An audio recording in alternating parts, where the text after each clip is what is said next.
সম্প্রতি সবচেয়ে শক্তিশালী আকাশ প্রতিরক্ষা ব্যবস্থা থাকা সত্ত্বেও ইয়েমেনি ড্রোনকে আটকাতে পারেনি আমেরিকা, ইসরায়েল। ইউরোপীয় ইউনিয়নের লোহিত সাগর এলাকায় দায়িত্বরত নৌ মিশনের অপারেশনাল কমান্ডার লোহিত সাগর অঞ্চলে ইয়েমেনের সামরিক সক্ষমতার কথা স্বীকার করতে বাধ্য হয়েছেন। তিনি বলেছেন, ইয়েমেনি বাহিনী গত 29 এপ্রিল প্রথমবারের মতো একঝাঁক ড্রোন দিয়ে মিশনের বাহিনীর প্রতিরক্ষা ব্যবস্থাকে পরাস্ত করতে এবং একটি বাণিজ্যিক জাহাজকে ক্ষতিগ্রস্ত করতে সক্ষম হয়েছে। ইয়েমেনের ইসরায়েল বিরোধী সংগঠনগুলির যুদ্ধ সক্ষমতা এবং ড্রোনের উন্নয়ন বিষয়কে সামনে রেখে কেটিভি গ্লোবাল থেকে আমি শরীফ আহমেদ রয়েছি আপনাদের সাথে। গত সপ্তাহে ব্রাসেলসে ইউরোপীয় ইউনিয়নের কূটনৈতিক প্রতিনিধিদের সাথে একটি গোপন বৈঠকে মিশনের operational commander Greek rear admiral Vasilios Griparis এসব কথা বলেন। ফিলিস্তিনের সমর্থনে এবং ইহুদিবাদী ইসরায়েলের বিরুদ্ধে যে প্রতিশোধমূলক কার্যক্রম চালাচ্ছে তাতে ইয়েমেন বাহিনীর সক্ষমতা নিয়ে নিজের উদ্বেগ প্রকাশ করেন ভ্যাসিলিওস।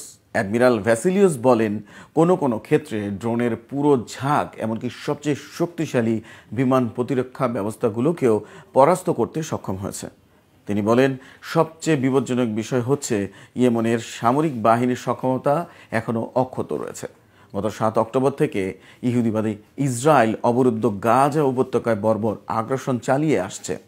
এর প্রতিবাদে এবং ফিলিস্তিনি প্রতিরোধ যোদ্ধাদের সমর্থনে ইয়েমেনের হুথি আনসারুল্লাহ আন্দোলন সমর্থিত সামরিক বাহিনী ইসরায়েল এবং তার পশ্চিমা পৃষ্ঠপোষকদের জাহাজে হামলা চালাচ্ছে।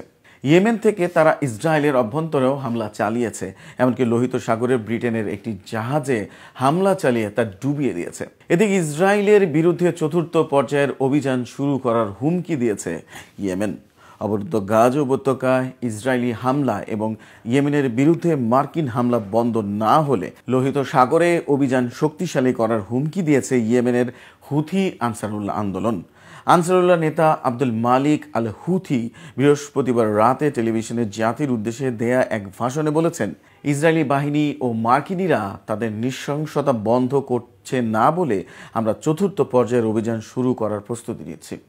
ভাষণে ইয়েমেনের গত 7 মাসের অভিযানের পরিসংখ্যানের কথা তুলে ধরে হুথি তিনি বলেন, ইয়েমেনের সশস্ত্র বাহিনী এ পর্যন্ত লোহিত সাগর, বাব আল মান্দাব প্রণালী, এডেন সাগর ও ভারত মহাসাগরের ইসরায়েল, আমেরিকা ও ব্রিটেনের 107টি জাহাজ লক্ষ্য করে 606টি ব্যালিস্টিক ক্ষেপণাস্ত্র ও ড্রোন দিয়ে হামলা চালিয়েছে।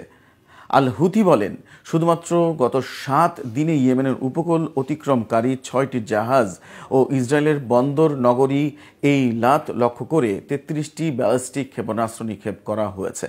সো ভিউয়ার্স, এতক্ষণ আমাদের সাথে থাকার জন্য আন্তরিক ধন্যবাদ।